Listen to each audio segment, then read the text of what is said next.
We are your area news team.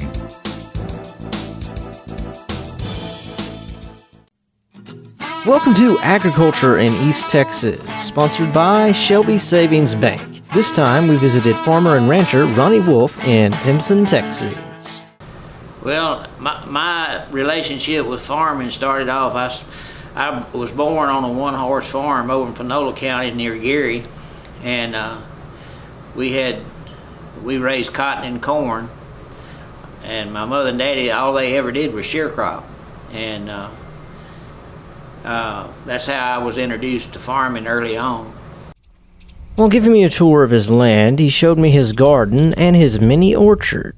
So, about how many acres do you think you have? We farm about 1.5 acres here of garden now. And a variety of different plants? Yeah, we raise cantaloupes, watermelons, all kinds of peas, beans, tomatoes, and so forth. These are marigolds down beside my tomatoes. They keep insects off my tomatoes. I don't have to spray them. They're about gone now, but I don't have to spray them or use any kind of insecticide on them as long as I have those marigolds going. Now, your grandfather was also involved in farming. My grandfather was. He left Mississippi right after the Civil War and came to Texas and settled out north of Timpson here at Rose Hill on a farm. And that's where my daddy was born in 1894. And then I just grew up farming.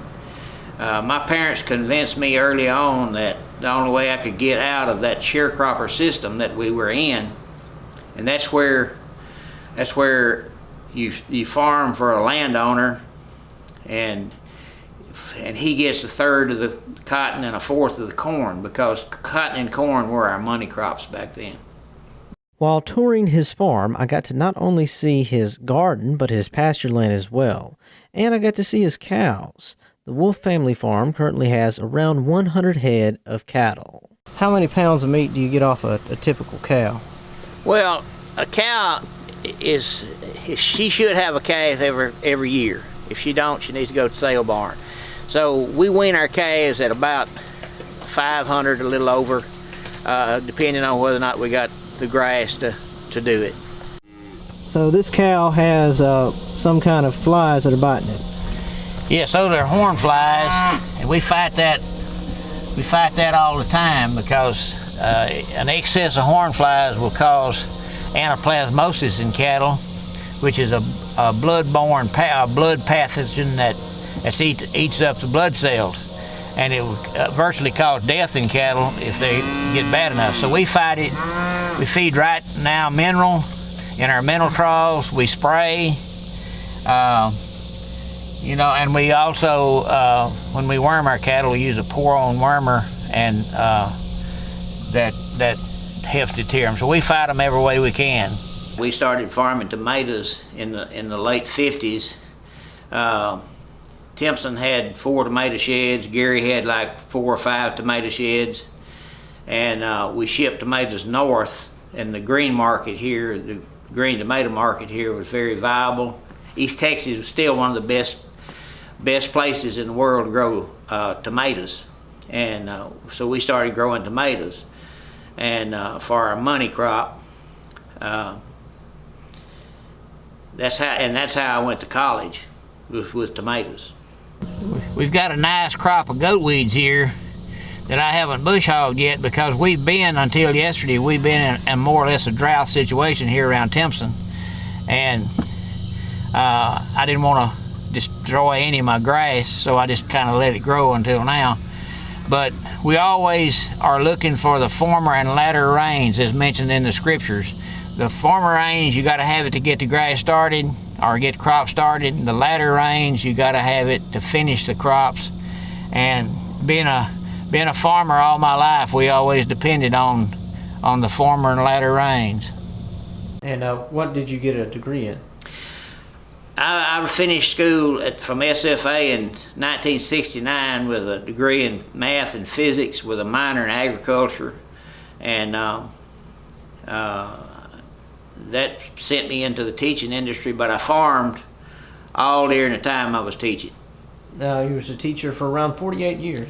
Yes, I taught at Timpson 35 years, and then I finished up my tenure at Joaquin for another until last year. And you taught math, physics, and along with wood and metal shops. I did. I taught those three things on the end there. And you've also been involved with cattle as well.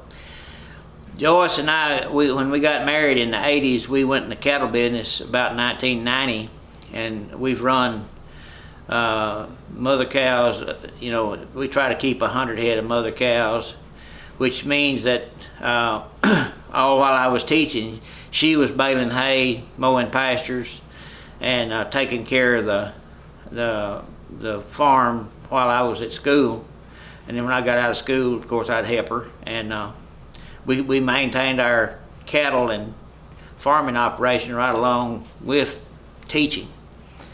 Now, you've picked up a lot of skills along the way. I imagine a few that we were talking about is your basket weaving. Yes, my dad, he was a master craftsman, and he taught me a lot of skills. For example, on Saturday afternoon during farming season or during plowing season, we'd take all our tools to the blacksmith shop.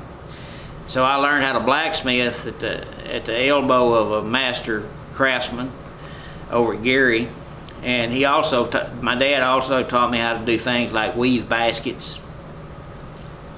And also some carpentry as well. Yes. And lastly, what has farming or agriculture meant for you and your family? Well, farming and agriculture meant a college degree for me. The only way that I could ever have finished college, we grew 2 acres of tomatoes a year. 1 acre went to the family needs and finances, and 1 acre went to my college tuition and traveled back and forth to SFA in Panola. So it meant a college degree to me. Scholar, farmer, and rancher, Ronnie Wolfe is all three. With Center Broadcasting Company, this has been Justin Mott, encouraging you to go out and be amazing. Agriculture in East Texas has been sponsored by the good people at Shelby Savings Bank.